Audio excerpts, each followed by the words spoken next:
Paz do Senhor, meus irmãos, tudo bem? Glória a Deus. Vamos falar hoje nesse vídeo, nossa segunda introdução, um complemento da introdução anterior. Como eu já havia falado, nós vamos falar um pouco sobre arrebatamento, que é uma visão pré-tribulacionista, um arrebatamento que ocorre antes da grande tribulação. E eu vou usar o texto de 1 Tessalonicenses, o capítulo 4, versículo 16 e 17. Porquanto o Senhor mesmo, dada a sua palavra de ordem, ouvida a voz do arcanjo e ressoada a trombeta de Deus, descerá dos céus, e os mortos em Cristo ressuscitarão primeiro. Depois, nós, os vivos, os que ficarmos, seremos arrebatados juntamente com eles, entre nuvens, para o encontro do Senhor nos ares, e assim estaremos para sempre com o Senhor. Então, olha só, esse texto ele vai retratar a pureza do arrebatamento. Que o arrebatamento ele será algo glorioso, mas o arrebatamento ele está separado para a sua igreja.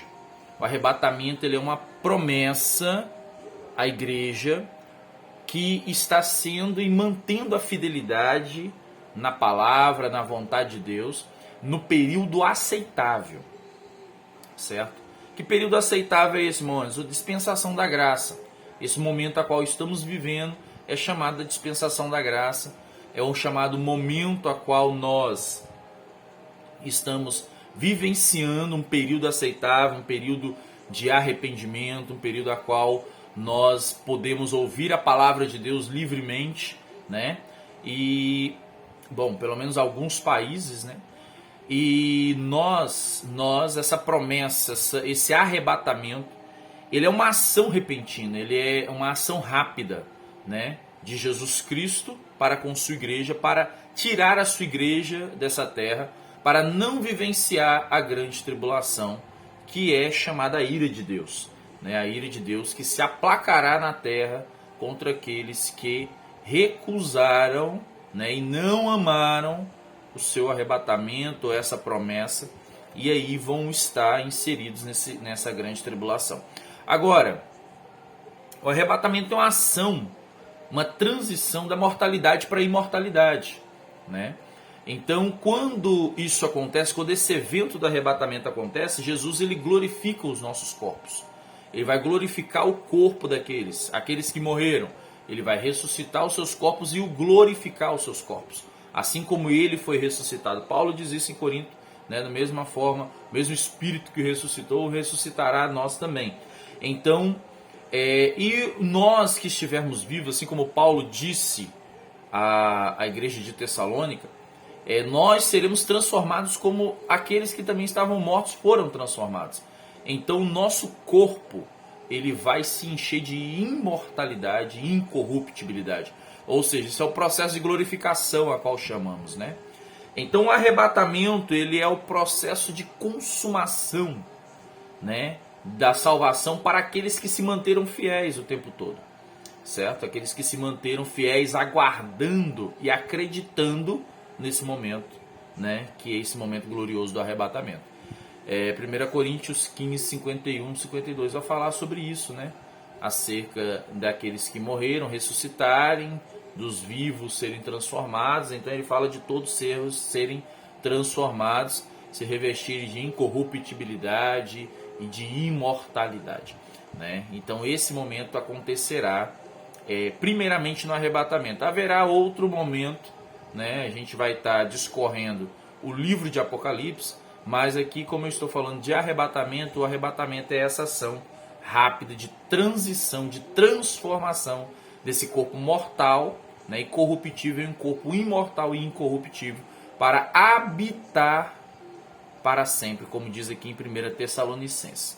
Tessalonicenses, que é uma das cartas que defendem aí piamente a volta de Cristo, Paulo escreve à igreja de Tessalônica, justamente com essa visão tanto do arrebatamento quanto da segunda vinda, o reino de Cristo aí sobre a terra, a sua justiça, enfim. e também ele alerta em manter a esperança nessa volta, nessa vinda. Né? É o que o arrebatamento, a mensagem do arrebatamento, ela tem que trazer para as nossas vidas. Ela tem que trazer um despertar, né, para as nossas vidas, para que a gente possa entender que essa promessa do arrebatamento, essa evidência do arrebatamento é tão real que nós devemos nos manter preparados.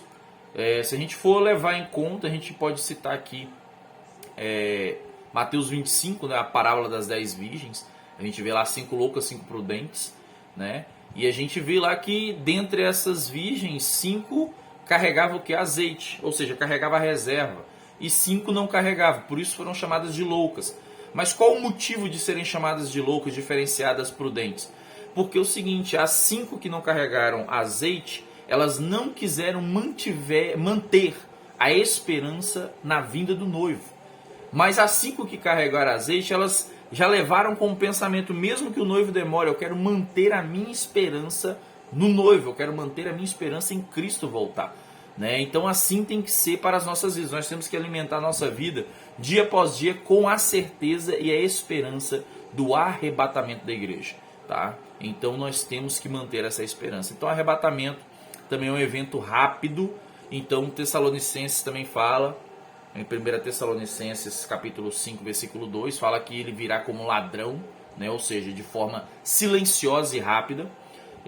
Mateus 24, 27 também fala, né, que assim como o relâmpago sai do ocidente e põe no oriente, assim virá o Filho do Homem, né?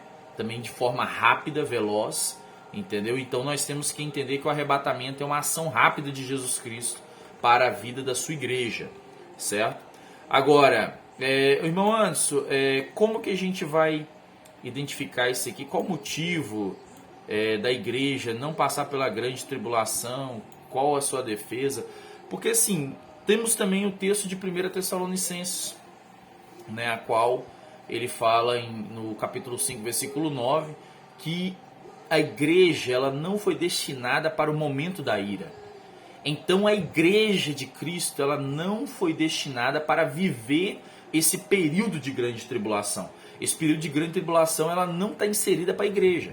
Ela está inserida justamente para aqueles que não acreditaram que Jesus Cristo de fato ele é o Rei dos Reis, Senhor dos Senhores e é aquele que pode salvar. Aqueles que desacreditaram, não deram credibilidade na mensagem de Cristo, não deram credibilidade no Evangelho. Então, infelizmente, esses vão ter que passar a grande tribulação, um momento mais difícil, conforme a Bíblia vai dizer, um dos momentos que na Terra nunca houveram. Vai existir essa grande tribulação, nunca houve, vai existir essa grande tribulação. E se a gente pegar também Apocalipse 3:10, é uma mensagem que vai ser dada, revelada a João, da igreja de Filadélfia, né? Sobre a hora da tentação, a hora da provação, que por ela, mesmo ela estando sofrendo, olha só, o interessante é isso, que a igreja ela estava sofrendo. Ela estava sofrendo, ela estava recebendo a exortação de Deus, mas estava sofrendo perseguições, sofrendo, né, em diversas áreas, mas Deus falou que por causa dela manter na palavra, se manter fiel à verdade, Deus o livrará do dia da provação, da hora da tentação, da hora da tribulação, depende da tradução. Então, ou seja, que hora da tribulação é essa? O momento mais difícil da história, né, do mundo, que vai ser essa grande tribulação. Então, por que esse arrebatamento ele é tão importante para a igreja? Quando eu falo igreja, eu falo dos fiéis, eu falo daqueles que acreditam, daqueles que se mantêm na palavra. Então, por que esse arrebatamento é tão importante a gente acreditar no arrebatamento? Para que a gente se mantenha firme, acreditando, amando a vinda do Senhor, né? Amando, né, que Ele volte com o seu arrebatamento para levar a sua igreja e também aplicar a sua justiça, né, conforme Ele vai aplicar, né, em Apocalipse. Já está escrito justamente que Ele vai aplicar a sua justiça e a sua ira sobre a terra. Então o arrebatamento é uma promessa. Um arrebatamento é uma promessa de que nós vamos estar com Cristo e não vamos sofrer o período da grande tribulação, que será um período tenebroso. Nós vamos entrar no livro de Apocalipse, nós vamos entender isso.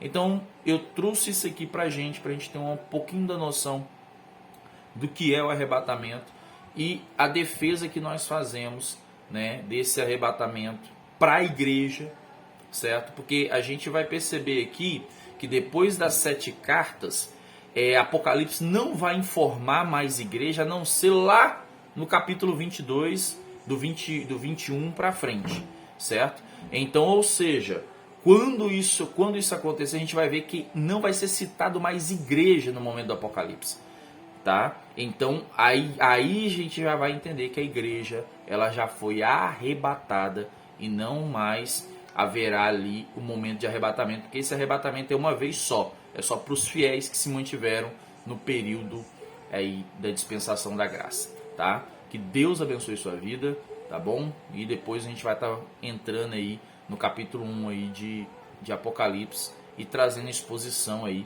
né, para que a gente possa entender um pouco melhor, tá? Deus abençoe e fiquem com Deus.